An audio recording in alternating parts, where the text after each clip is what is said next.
What is going on, everybody? CTM Sports in the house. How's everybody doing today? Let's talk about it. ESPN Layoffs. Is LeBron making it last forever? Is he telling the teams, no, you wait on me? Is he teasing them? Did he bury Rashad McCants, or did he bury himself? We're gonna talk about that today too. So let's get right into it. So let's talk about ESPN layoffs. Let's talk about that. It's been a string of layoffs.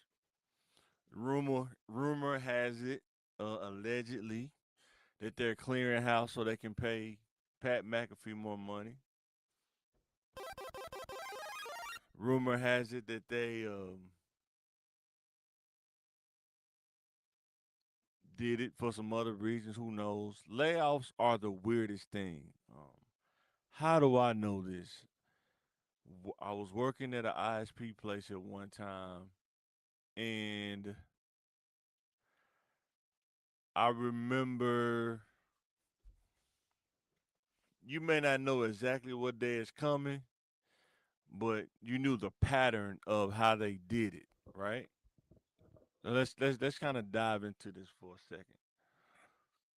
Layoffs are so weird because they don't give you a reason. They don't even have to. It's a business. And this why you always hear me say, It's always business, never personal. you have to understand that not only are they a business, you have to be about your business too. You have to be a business. You are a brand. Your name is a brand. And I understand. And I never worked at like ESPN or no TV station or nothing, but the fact of being laid off, um, they don't care about your situation. None of that. It's a business. They don't care about what you got going on. That's why it's always good to maintain stability, because you never know what's around the corner. You just never know. That's something that I've learned from being laid off before. When I was laid off, wife was having my son. She was pregnant with my son.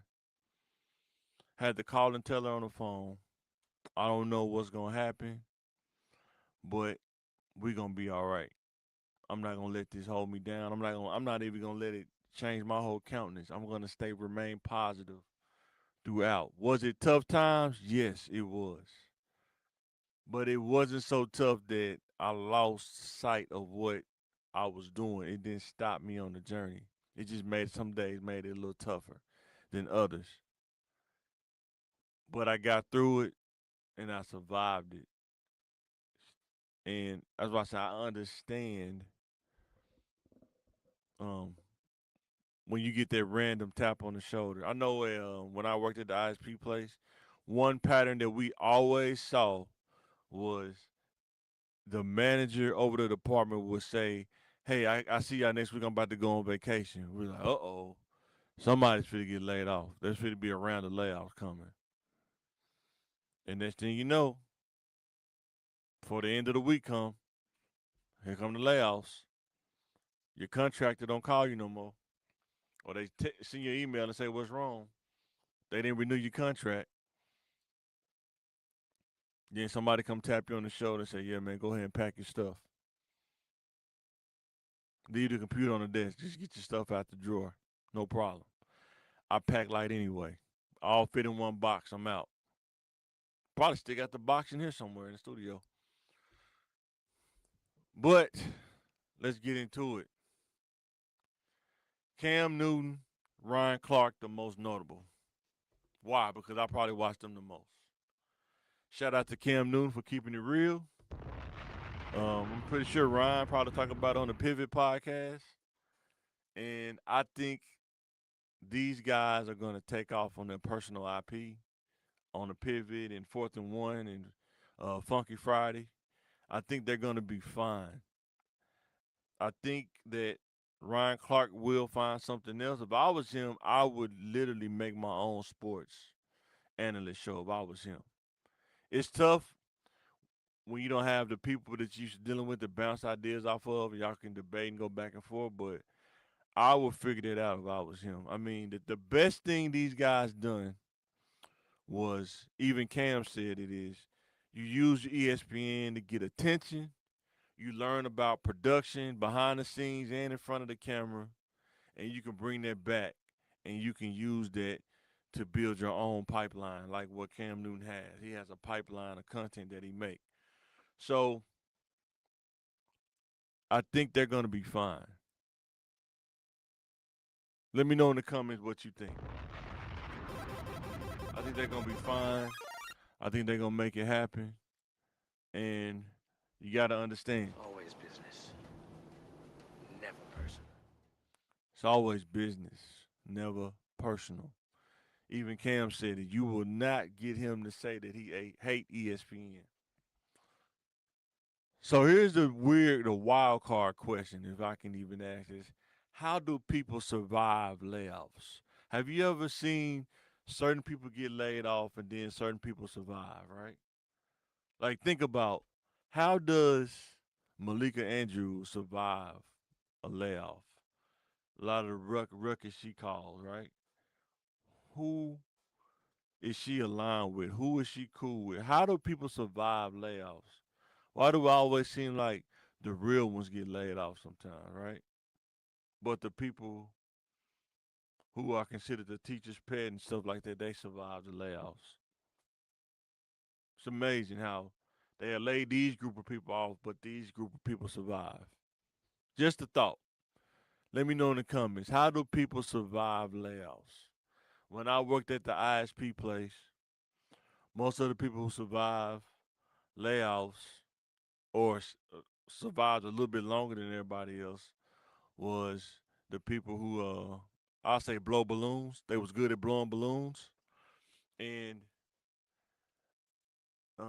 they were good at brown nosing, blowing balloons and brown nosing. But even then, they even get caught with the axe. But they survive a little bit longer than everybody else. Now, I can say that there were some things I could have done better. As far as being a professional, I think I was like 20 some years old that I learned. But as far as code wise, like, what I did was I would configure switches and routers for the internet to come through. Like when they go in and install them little boxes outside the subdivision or something, I would configure from that box all the way back to the router. Right, that was fine.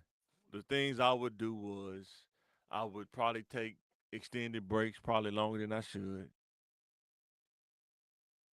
Just being accountable. Um, I would do stuff like that, and I think I really not. I'm not the brown noser kind of guy, and sometimes they can get you ding because they'll be like, "Hey, you want to go? We're going to hang out at Khalil's. I think is what it was called, Khalil's." No, I'm going home to my family. That's where I'm going. I'm not going to no bar. It's not gonna happen. So you have to understand the politics of where you work. You know, people don't like saying talking about politics. Well, I just come to tell you. But politics make a difference. You either gonna survive or not be a part of it, and both have pros and cons. I chose not to be a part of it, so that means when they do rounds of layoffs, I'm probably gonna get laid off. You know, that's just how it go because um I wasn't down with that. I didn't feel like doing that. Man, I had just had a daughter, like I say, wife pregnant with a son. I'm spending time with my family. Like that's, I just got married. Was like what 2 or 3 years into the marriage, something like that. Yeah, it's family time at this point, right? But the con to that is they're gonna feel like you're not a part of the team politically because you don't hang out with them. That's fine. The thing that I found out is if you're not a part of the team, you don't brown nose, you don't blow balloons, you better make sure that what you do at work, your work is solid, is ironclad. Most people that really thrive in the politics and brown nosing and blowing balloons, they're not good at their job. Think about it, wherever you work at. Most of the people who are not good at the actual job, they're good at brown nosing, they're good at all those things. They can have it. I'd rather be good at the job and take the skill away from where I work than survive a layoff another cycle and not have no skills. I'm just good at brown nosing, being buddy buddy with people that don't work long term. When you have a skill that you learn at a job, you can take that anywhere with you. And that's what I did. And it took me a little while, but I end up getting close to back and surpassing what I was making there because what happened too was they offered me a position, a full-time position because I was working as a contractor and it was like 20% less than what I was making as a contractor and I said no. Now some people would have said you crazy, you should have took the full-time position, but I'm telling you right now, the person who took it, I remember I was in the break room one time and the person who took it told me, be glad you didn't take it because it sucks the stuff they have you doing when you go full time.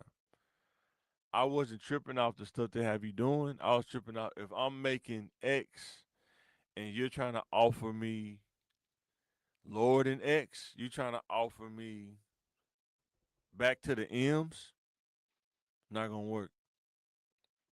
Work too long for that. I'm worth it. And one of my homies, shout out to my boy Jay Smake.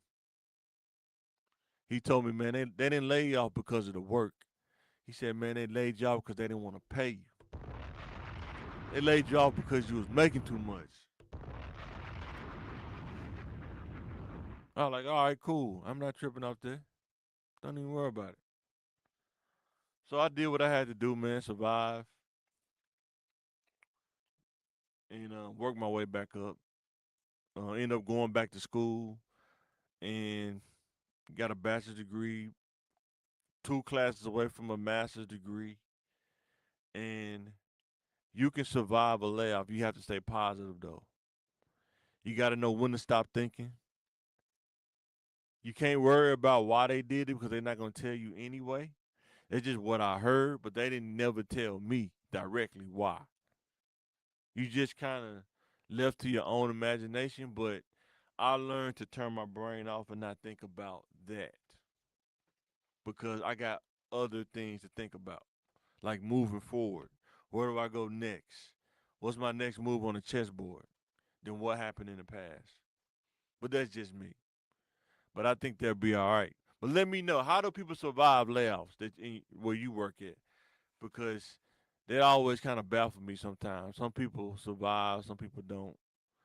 It just depends on the person. I guess if they like you or not, the politics. But people do be surviving. But yeah, I was unfortunate. I've been through a layoff. So now LeBron, LeBron over there like Keith Sweat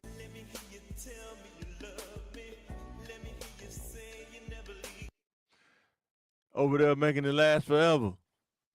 Where you going? Can you come to Cleveland?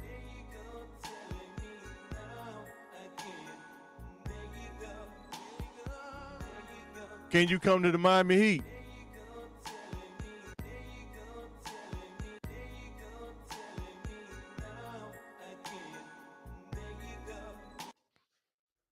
Will he go? Who do you think LeBron will go to? What do you think the best situation is for LeBron? Let me know in the comments. Some people say the Miami Heat. Some people saying Cleveland. Some people saying the Sixers. The best 3 teams.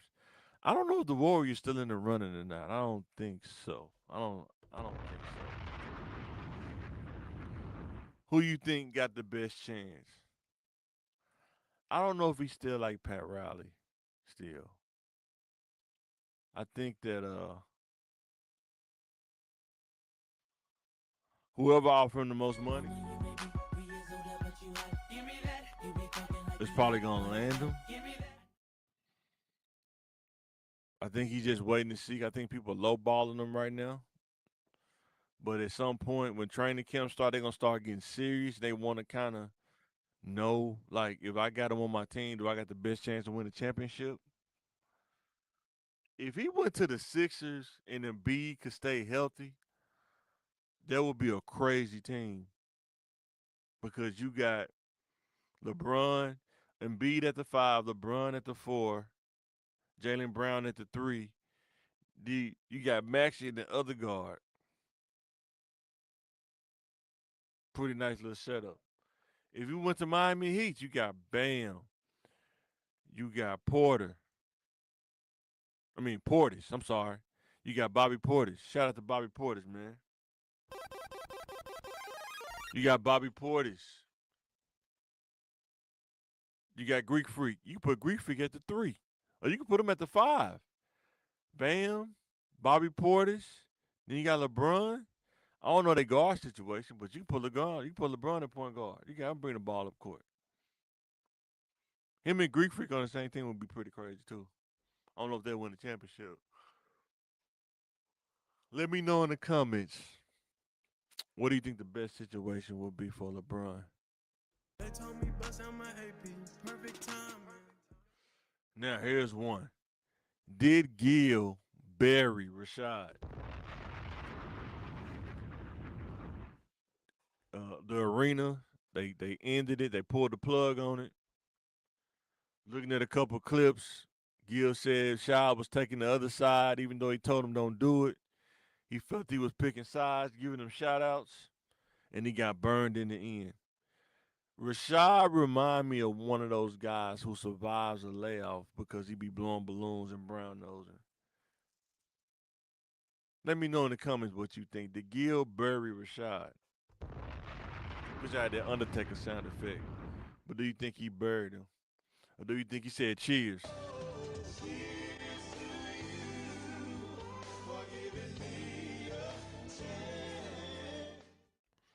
Or did Rashad pull a G Money move? It's always business, never personal. You cut a side deal with him, didn't you? Didn't you? Did he cut a side deal with the other side? Thought it was gonna work, and he ended up hurting him in the end. You want answers? I want the truth. You can't handle the truth. I think Rashad is one of those guys. He thinks so he don't slow down and think, maybe, or he think he has his own ideas, but I don't know if he knows how to maximize or he understood the scenario that Gil was trying to do. Gil was trying to go back to building his own thing now that he learned from Underdog about the production, post production, stuff like that. But he didn't want them to miss out on the money they had because they were still under contract. From what he was saying in the clip, he said he told them what was going on. He told them what he was going to do, and he just watched them. And he said Rashad kept shouting the other guy out. He let the other guy get in his ear. He felt like he could take over now, like G Money. I'm gonna be the next kingpin. I'm taking over now. He started spreading his wings a little bit, and he let the new guy, something like that, take him around the world. And he found out the hard way, and he got buried. And he got buzzed down. So because now it's no show. And the last one before I get out of here is Gil. Too petty to make amends. Cause he over there calling, he over there saying he not letting Rashad back in. Can you feel that? Can you feel the petty?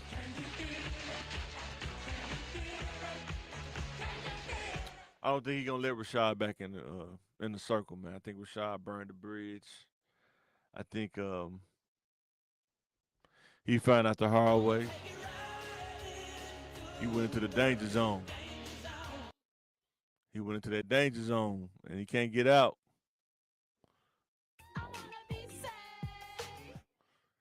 But Gil could be trolling him right now. He could have him come back on there. But I don't know, man. I think the way he handled some things, the way he handled the Pat Bev situation, the way he handled something, I think it kind of gave him an eye opener that when you're dealing with Gil, man, you gotta not take stuff personal. Always business. If you take stuff personal and Never deal with personal. Gilbert Arenas, you're gonna get he's gonna bury you quick. Um, but if you don't take it personal, man, I mean, I think you can do good business with Gil, but you cannot take it personal at all, or you're gonna hurt yourself.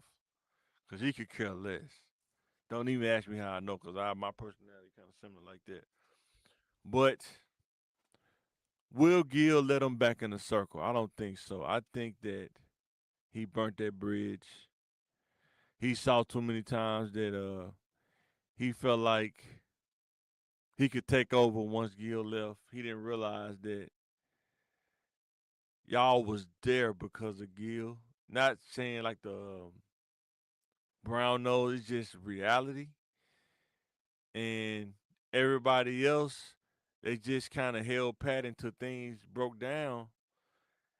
And but he felt like things was gonna keep going, and he was gonna take over the show. I'm gonna be the next Nino Brown, but it didn't work out that way. So CTM Sports, let me know in the comments what you think. Like, share, and subscribe. Help us grow. Help us reach 1K. Thanks for everybody who watches and come back and watches this later. I appreciate it. Hit that like button, hit the subscribe button, comment below. Let me know what you think. This your boy Mike, and I am signing out, and I will catch you on the next CTM Sports.